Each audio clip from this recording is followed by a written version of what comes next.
अस्सलाम वालेकुम। आफाक फारूकी नए प्रोग्राम के साथ आपके सामने हूँ। 22 जून है और संडे मॉर्निंग होने जा रही है ह्यूस्टन में। सुबह के 6 बजने वाले हैं। तो उसमें मुझे ये भी याद आया कि एक बहुत खूबसूरत कमेंट किया मेरे किसी देखने वाले ने कि मुझे दिन तारीखें तो याद नहीं रहती और उस पर मैं जिद भी करता हूँ कि मुझे पूरा देखा जाए।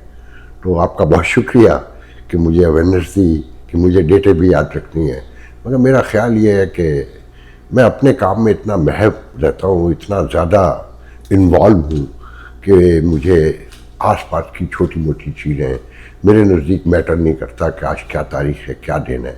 आज होने वाले वाक़यात अहम होते हैं और हमेशा से तारीख में वाक़यात ही अहम रहते हैं। कि कल बेनज़ीर भुट्टो की बरसी का दिन था, सोचा था कि उनके साथ कुछ अपनी यादें शेयर करूँगा, मगर डोनाल्ड ट्रंप ने अनप्रेसिडेंटेड दी, जिसे जैसे उनके बारे में कहा जाता है कि वो दिखाते दायां है मारते बायां है, कि 2 हफ्ते का कहा मगर 2 दिन भी वेट नहीं किया और हमलावर हो गए ईरान पर। बहुत बड़ी खबर है, हिस्टोरिक। आने वाले 24, कुछ लोग तो अक्सरियत तो 48 घंटे कहती है, मैं 24 घंटे कहता हूँ कि ईरानी वज़ीर ख़ारजा की अभी भी प्रेस कॉन्फ्रेंस राकी साहब की सुनी है कि वो मास्को जा रहे हैं। मेरा बज़ाहिर तो ख्याल ये है कि मास्को तो खुद फंसा हुआ है यूक्रेन में, वो क्या कर सकता है। चाइना से शोरी मचा सकते हैं, जो होना था हो गया। बार बार रिपीटेडली कहता हूँ कि ये इंसानी ज़िंदगी और ये पूरी कायनात माइट पे खड़ी है। Might is always right. हम जैसे लोग आइडियलिज्म और एक्यूरेसी की बात करते हैं, और एक्यूरेसी जो है वो तो सिर्फ खुदा के पास है, और वो हमारी ज़िंदगी के लम्हा बलम्हा के फैसले नहीं करता कि उसने ये दिमाग देकर भेजा है जो नेगेटिव पॉजिटिव काला सफ़ेद दोनों दिखाता है, और फिर बाकी सारे रंग इससे नज़र आते हैं हमें। तो अमन से ज़िंदगी बनती है, जन्नत भी जहन्नम भी, ये आपने सुना होगा। तो बात ये है कि इराकी साहब अभी कह रहे थे कि NPT जो है वो हम जिस नॉन प्रोलिफरेशन कंट्रीज़ की हिफाजत करने में नाकाम रहा, यूनाइटेड नेशन नाकाम हो गया, सारे इदारे और सारी इंटरनेशनल लॉज जो है ना वो ब्रीच हो गए और सब देखते रह गए और हम पर हमला हो गया। उनकी गुफ्तगू से भी मैंने ये निकाला कि कोई बड़ी रिलेशन मुझे तो होती नहीं नजर आती, कि अब घर में वो गालिब का शेर है कि घर में था क्या जिसे तेरा गम गारत करता। एक हसरत तामीर है, सो अब भी रखते हैं।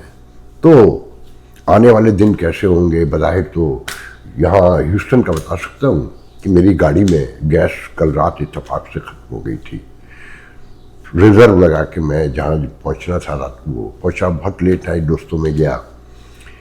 तो वापसी में जब गैस डलवाई तो 25 सेंट पर गैलन बढ़ चुके थे, और 90% गैस स्टेशंस ने जो सेल बंद कर दी थी, और ऑटोमेटिक होती रात में स्टोर तो बंद हो जाते हैं, तो आप कार्ड लगाइए गैस ले लीजिए, मगर 90% गैस स्टेशन बंद थे। तो मुझे एक 7-Eleven पर जाकर जो खुला हुआ था, तो उसमें मुझे यकीन नहीं था कि गैस खुली है, तो मैं ऑटोमेटिकली कार्ड से लेने के बजाय मैं अंदर गया, सिगरेट भी लेनी थी, तो उसने कहा नो इट्स ओपन।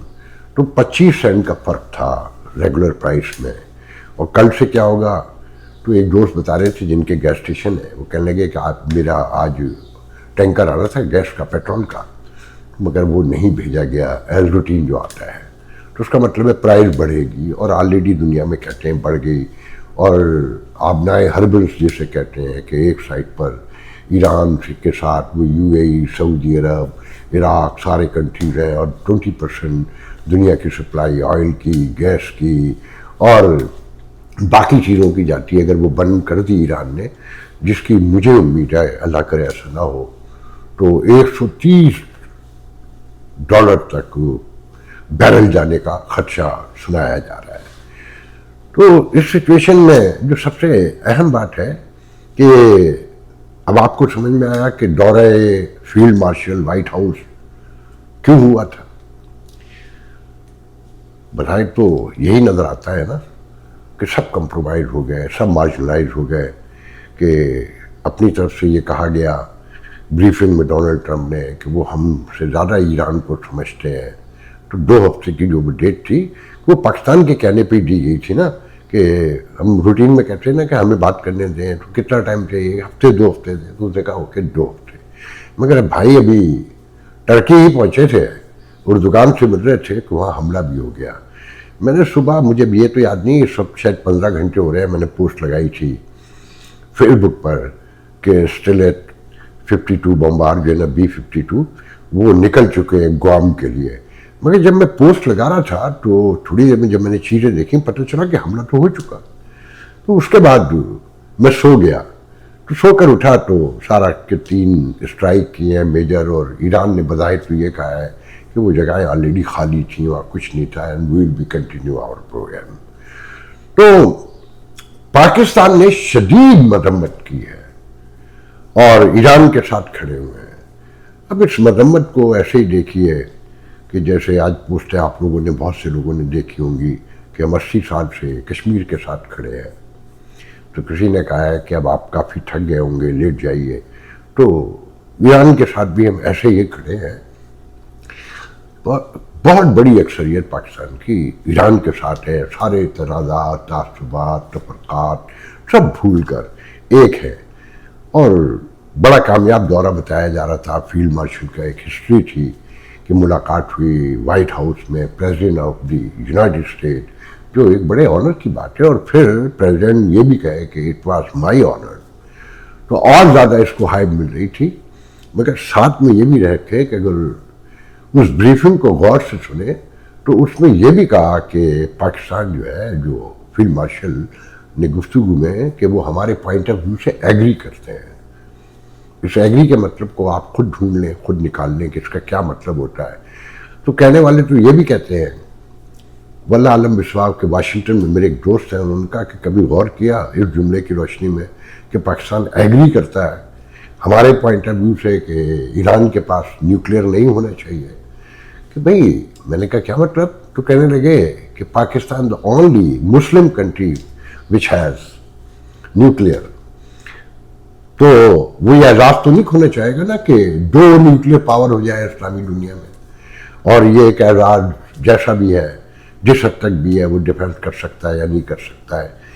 मगर है तो इस्लामिक हिस्ट्री में तो यही आएगा ना कि जी Pakistan was the only country, and Pakistan is the only country who has which has that. तो ये एजाज तो नहीं खोना चाहेंगे, तो पाकिस्तान तो चाहेगा कि वो ख़त्म हो जाए। अब इसमें कितनी सच्चाई है? फिर बात तो बहुत आगे तक बढ़ी। ये भी कहा कि फिर ये भी तो हो सकता है ना कि अगर ईरान एटमी पावर बन जाए तो एक सुन्नी एटम बम कहलाए और एक शिया एटम बम कहलाए। लेकिन मैं वो सब शेयर कर रहा हूँ जो लोग सोच रहे हैं, देख रहे हैं। मगर मार्जिनलाइज कर दिया गया, कंप्रोमाइज हो गए।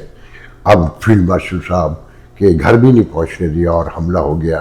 तो वो जो पॉपुलरिटी की खबरें थीं, जो नारे थे एम्बेसी ऑफ पाकिस्तान में, वो सब उन्हें गौर से देखिए तो आपको समझ में आएगा। मैं इससे ज़्यादा इस पर क्या कहूँ।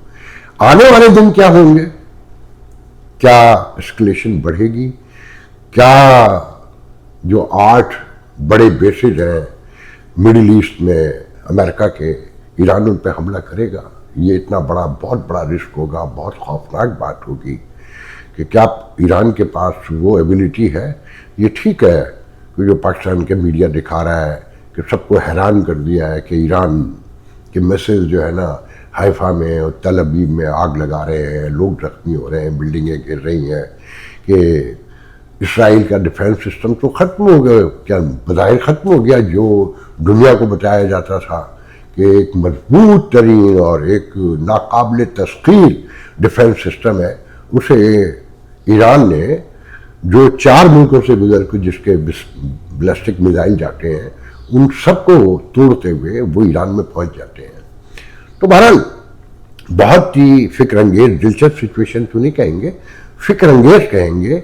बहुत सारी बातें हैं जिसमें मेरा तबसरा नहीं बनता कि लोग तो ये भी कह रहे हैं कि इस जंग के लिए, इस हमले के लिए पाक इंडिया कशीदगी, ये कॉन्फ्लिक्ट भी डिज़ाइन किया गया कि पाकिस्तान को रूम मिले کہ ہم تو آلریڈی ایک تنازع میں گھرے ہوئے ہیں کہ آپریشن سندور تو ابھی ختم نہیں ہوا، ابھی جاری ہے، اور اس کی اسکیلیشن کسی وقت پھر ہو سکتی ہے کہ نومبر دسمبر میں بھی کچھ پیشن گوئیاں ہیں، پریڈکشنز ہیں کہ انڈیا دوبارہ حملہ کر سکتا ہے. تو آنے والے دنوں کے بارے میں کوئی کچھ نہیں کہے گا، مگر میں یہ سمجھتا ہوں کہ پاکستان کو بہرحال مرمت تو کرنی تھی کہ برادر اسلامی ملک ہے، قریب ہے، پڑوسی ہیں، وہاں کوئی بڑے واقعات ہوں گے، بڑی تباہی اگر ہوگی تو امپیکٹ تو پاکستان پر بھی آئے گا. مگر بہتر یہ ہوگا کہ ہم خاموشی اختیار کریں، دور رہیں، ہم اپنے بارے میں غور کریں اور اپنی اکانومی پہ، اپنے جو مسائل ہیں، جو تقسیم ہے، جو لوٹ مار ہے، اس پر توجہ دیں، اس پر روکیں.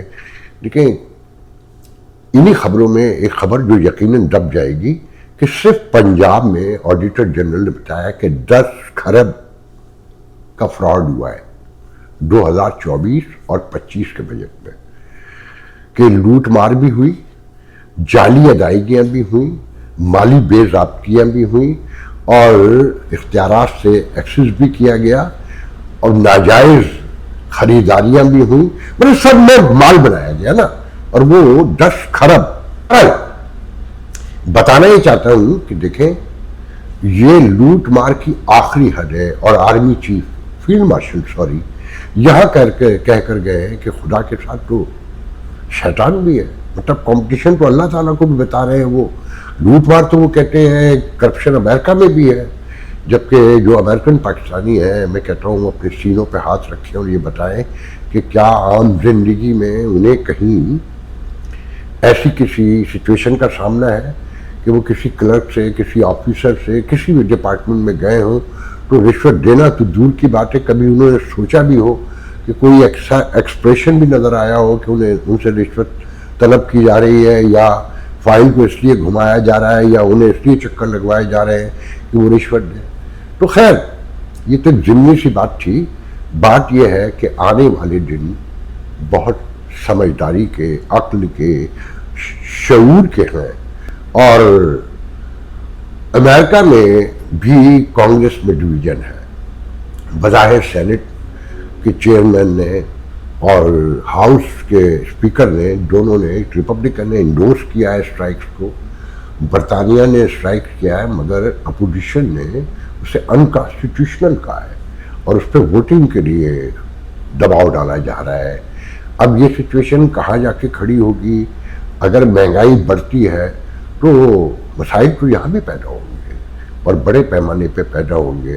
بظاہر تو پول جو ہے 40% اپروول ریٹ دکھاتے ہیں ڈونلڈ ٹرمپ کا، مگر اس جنگ کے بعد کل پرسوں اور یہ اپروول ریٹ میں بھی ریپبلکن کا حملے کے حوالے سے بڑا نمبر ہے. 58% جو ہے وہ حمایت کرتے ہیں آج سے 4 دن پہلے کہ حملہ کیا جائے. تو اب نئی سچویشن کیا ہوگی وہ طے ہوگا کہ اکانومی کتنا دباؤ میں آتی ہے. اگر اکانومی کنٹینیو، جو مسلسل خبریں ہیں، چھوٹا کاروباری ہے بہت پریشان ہے اور پہلے سے پریشان ہے، اس حملے کے بعد اگر یہ اسکیلیشن بڑھ جاتی ہے اور اس میں تماشا بڑا ہو جاتا ہے اور ایران ریٹیلیشن بڑے پیمانے پہ شروع کر دیتا ہے کہ ڈو اور ڈائی کی سچویشن کریٹ کر دیتا ہے، جو بظاہر میں سمجھتا ہوں کہ ایسا نہیں ہوگا. کہ جو ان کی گفتگو ہے وہ تو یہی بتاتی تھی عراقی صاحب کی کہ ان سے سوال پوچھا گیا کہ مذاکرات کی اب کوئی گنجائش ہے، تو انہوں نے کہا کہ وہ تو دروازے ہمیشہ کھلے رہتے ہیں، مگر not the case right now. This is not the case right now کہ اس وقت تو ہم پر ایگریشن ہوا ہے، ہم پر حملہ ہوا ہے، تو ہم اس کا جواب دیں گے. اور دنیا دیکھے، یونائٹڈ نیشن دیکھے، NPT دیکھے، اور انہوں نے ساری دنیا کو چیلنج کیا ہے کہ یہ تمام انٹرنیشنل جو پرنسپلز ہیں، لاز ہے اور ٹریٹیز ہیں، ان سب کی وائلیشن ہے بہت بڑی. تو اس کے انجام میں کیا چیز سامنے آئے گی ابھی کوئی کچھ نہیں کہہ سکتا. 48 آور کہتے ہیں، میں کہتا ہوں 24 آور ویٹ کیجئے تو سچویشن واضح ہوگی، پھر اس پر بات کریں گے. آج کے لیے اجازت دیجیے، انشاءاللہ کل گفتگو ہوگی. اللہ حافظ.